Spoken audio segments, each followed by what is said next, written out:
Welcome, students.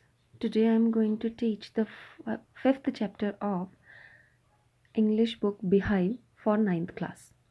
The name of the chapter is The Snake and the Mirror. Students, this is a humorous story about a doctor, a snake, and a mirror. And here, the narrator, who is a doctor, explains his experience with a snake to his friends. So let's start reading the chapter, and I'm going to explain it to you. Has a snake ever coiled itself round any part of your body? A full blooded cobra. All of us fell silent. The question came from the homeopath. The topic came up when we were discussing snakes. We listened attentively as the doctor continued with his tale. So here the doctor asked a question to his friends. Has a snake ever coiled itself around any part of your body? A full blooded cobra. Full blooded means a furious cobra, a dangerous cobra. So all of his friends fell silent. The question raised when the homeopath and his friends were discussing about the snakes. Now the doctor started his tale, and all of his friends attentively listening to the story. It was a hot summer night, about 10 o'clock. I had my meal at the restaurant and returned to my room. I heard a noise from above as I opened the door. The sound was a familiar one. One could say that the rats and I shared the room. I took out my box of matches and lighted the kerosene lamp on the table. So, here he says it was a hot summer night and it was about 10 o'clock when he returned to his room after his meal at the restaurant. The room was shared by rats and the doctor. He entered the room and he took a matchbox and lighted the kerosene lamp on the table. The house was not electrified, it was a small rented room. I had just set up medical practice and my earnings were meager. I had about 60 rupees in my suitcase, along with some shirts and dhotis. I also possessed only one solitary black coat, which I was then wearing. So it was a small rented room, and without electricity, the doctor had just set up medical practice. He had about 60 rupees in his suitcase, along with few clothes like shirts and dhotis. And he had a black coat which he was then wearing. I took off my black coat, white shirt, and not so white vest and hung them up. I opened the two windows in the room. It was an outer room with one wall facing the open yard. It was a tiled roof with long supporting gable that rested on the beam. Over the wall, there was no ceiling. So, here he says, I took off my black coat. Here, the doctor took off his black coat, his white shirt, and the vest that was dirty and hang them up in the hook. He says he opened the two windows in the room, and the room was an outer room of the house, which opens in an open yard. And it had a tiled roof with long supporting gable. Gable is the upper part of the beam, this one, and the lower part of the sloped roof. This is called gable. So the room was outer and it opens in an open yard, and there was no ceiling. Okay, there was a regular traffic of rats to and from the beam. I made my bed and pulled it close to the wall. I lay down, but I couldn't sleep. I got up and went out to the veranda for a little air, but the wind god seemed to have taken time off. So, in his room, there was an irregular traffic of rats. He made his bed, but he couldn't sleep. He got up and went out, but there was no wind. I went back into the room and sat down on the chair. I opened the box beneath the table and took out a book, the Marcia Medica. I opened it at the table on which stood the lamp and a large mirror. A small comb lay beside the mirror. So here he came back into the room, sat down on the chair, and began to read a book. The name of the book was Marcia Medica. He saw his face in the mirror that was kept in front of the table. One feels tempted to look into a mirror when it is near one. I took a look. In those days, I was a great admirer of beauty, and I believed in making myself look handsome. I was unmarried and I was a doctor. I felt I had to make my presence felt. I picked up the comb and ran it through my hair and adjusted the parting so that it looked straight and neat. Again, I heard that sound from above. So, one feels tempted. Tempted here means wish. Everyone want to look into a mirror when it was near to one. So, same did the doctor. He saw himself into the mirror and he was a great admirer of the beauty because he was a young doctor and he wanted to look handsome. He was unmarried and he was a doctor. So he wanted to made feel his presence. He picked up the comb and ran it through his hair and adjusted the parting of his hair and he was looking smart. Again, he heard the same sound from the roof.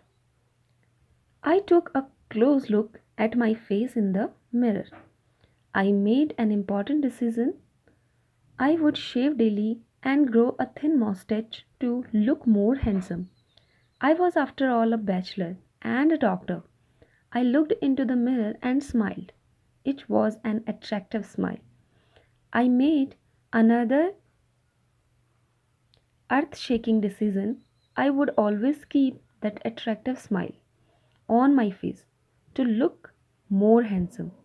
I was, after all, a bachelor and a doctor too, on top of it. Again came the noise from the above. So, here in this stanza, he decided that he would shave daily, keep thin mustache, and always have a smile on his face to look more handsome. He again heard the noise because there were many rats in his room, so that they constantly made noise.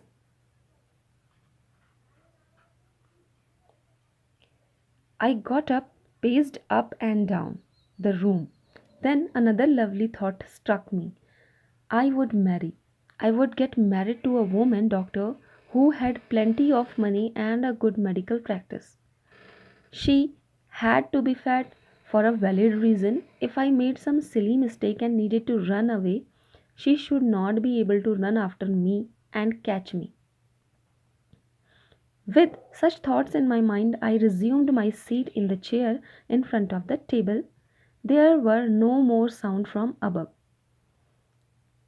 Okay, so here in this stanza, he got up and paced. Paced means he moved up and down in the room. Then another lovely thought struck his mind. He would marry. and he would marry to a woman who must be fat, rich, and a medical practitioner. With such thought in his mind, he sat down in the chair in front of the table. And now there was no voice from the above. Suddenly there came a dull thud as if a rubber tube had fallen to the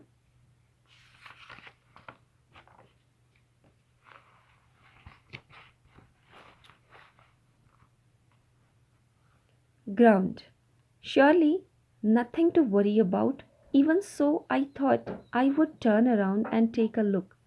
No sooner had I turned than a fat snake wriggled over the back of the chair and landed on my shoulder. The snake's landing on me and my turning were simultaneous. Here, the dull thud means the low sound. Suddenly, he heard a low sound of if a rubber tube had fallen down to the ground. No sooner had he turned than a fat snake wriggled over the back of the chair. It landed on his shoulder. The snake's landing on him and his turning was done at the same time. Simultaneously means at the same time. I didn't jump, I didn't tremble, I didn't cry out. There was no time to do any such thing. The snake slithered along my shoulder and coiled around my left arm above the elbow. The hood was spread out and its head was hardly there or 4 inches from my face. It would not be correct to say merely that I sat there holding my breath.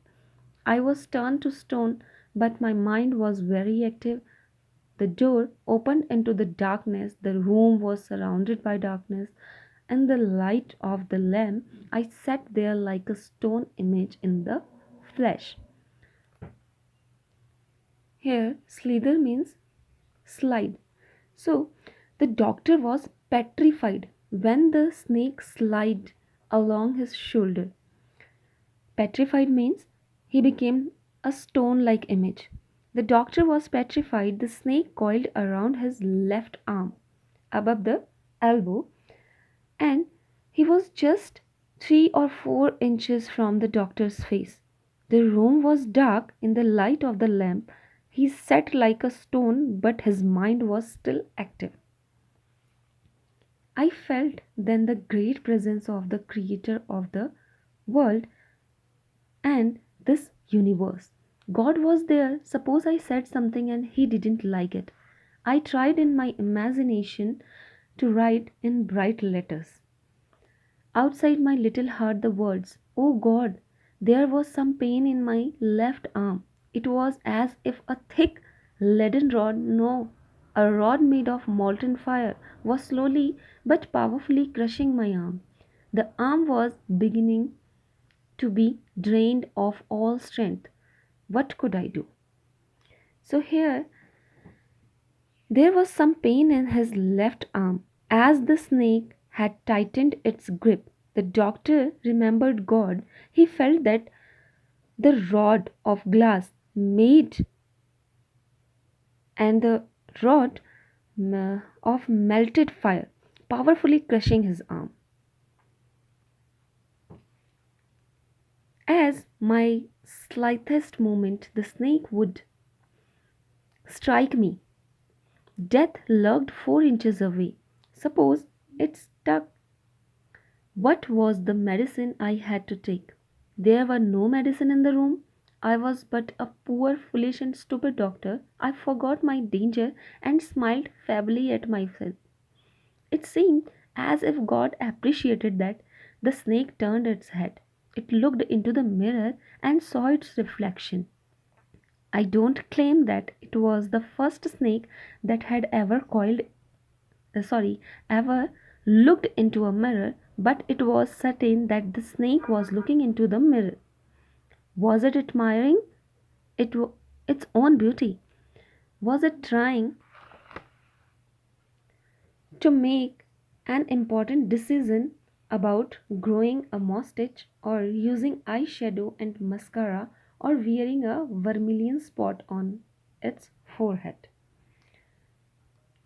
So here in this stanza, he remembered God then realized that he was a foolish and a stupid doctor, as he did not have any medicine for the snake bite with him. Thus he would surely die if snake bit him. The snake Finally the snake turned its head. It looked into the mirror and saw its reflection.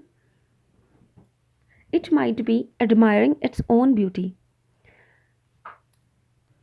Here the doctor says he don't know what is the gender of the snake. Was he male snake or was he female snake?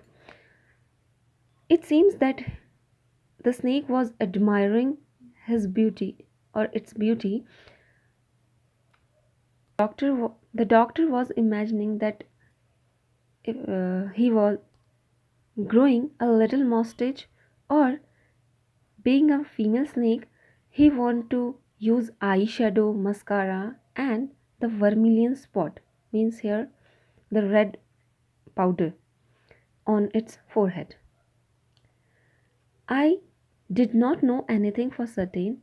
What sex was this snake? Was it made for female? I will never know, for the snake unwound itself from my arm and slowly slithered into my lap. From there it crept onto the table and moved toward the mirror. Perhaps it wanted to enjoy its reflection at closer quarters. I was no mere image cut in granite. I was suddenly a man of flesh and blood. Still holding my breath, I got up from the chair. I quietly went out through the door into the veranda. From there, I leapt into the yard and ran for all I was worth. So, here the snake crept onto the table. First of all, it crept into his lap, and then he crept slowly onto the table and moved toward the mirror. And between all these, he felt a little relief. The snake was enjoying its reflection at close quarters, while the doctor took a deep sigh and he ran very fast as he could. Phew! Each of us heaved a sigh of relief. Somebody asked, Doctor, is your wife very fat? So, all of the listeners took a sigh of relief when the doctor said he was relieved by the snake. One of them asked, is your wife very fat, doctor? No, the doctor said, God willed otherwise. My life companion is a thin, ready person with the gift of a sprinter.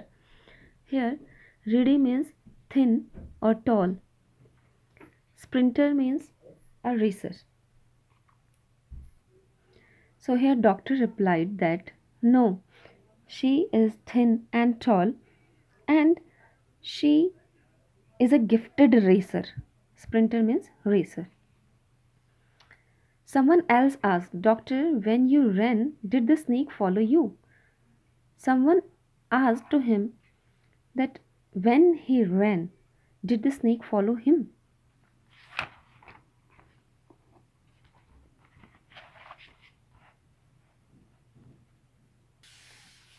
The doctor replied, I ran and ran till I reached a friend's house. Immediately I smeared oil all over myself and took a bath.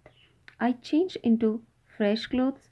The next morning at about 8:30 I took my friend and one or two other to my room to move my things from there, but we found we had little to carry. Some thief had removed most of my things. The room had been cleaned out, but not really. The room the thief had left behind one thing as a final insult. So here the doctor replied. He ran till he reached his friend's house and immediately he rubbed oil all over its body and he took a bath. He spent the night at his friend's house. The next morning, the doctor took his friends, one or two other, to his room to move his things from there. But in the night, some thief had removed most of the doctor's belongings, leaving behind only one of his things for the final insult. What was that? I asked. The doctor said, my vest, the dirty one. The fellow had such a sense of cleanliness, the rascal could have taken it and used it after washing it with soap and water. Did you see the snake the next day, doctor? The doctor laughed. I have never seen it since. It was a snake which was taken with its own beauty. So here, one of them asked, what was that thing? It was his dirty vest. The thief had a sense of cleanliness. He said if he could have taken it and used it after washing it with soap and water. One of the listeners asked, did you see the snake the next day? He answered, no and never. I think it was the snake which was attracted by its own beauty. So, students, this is the story written by Wekam Muhammad Bashir in Malayalam and it is translated by V. Abdullah. That's all for the day.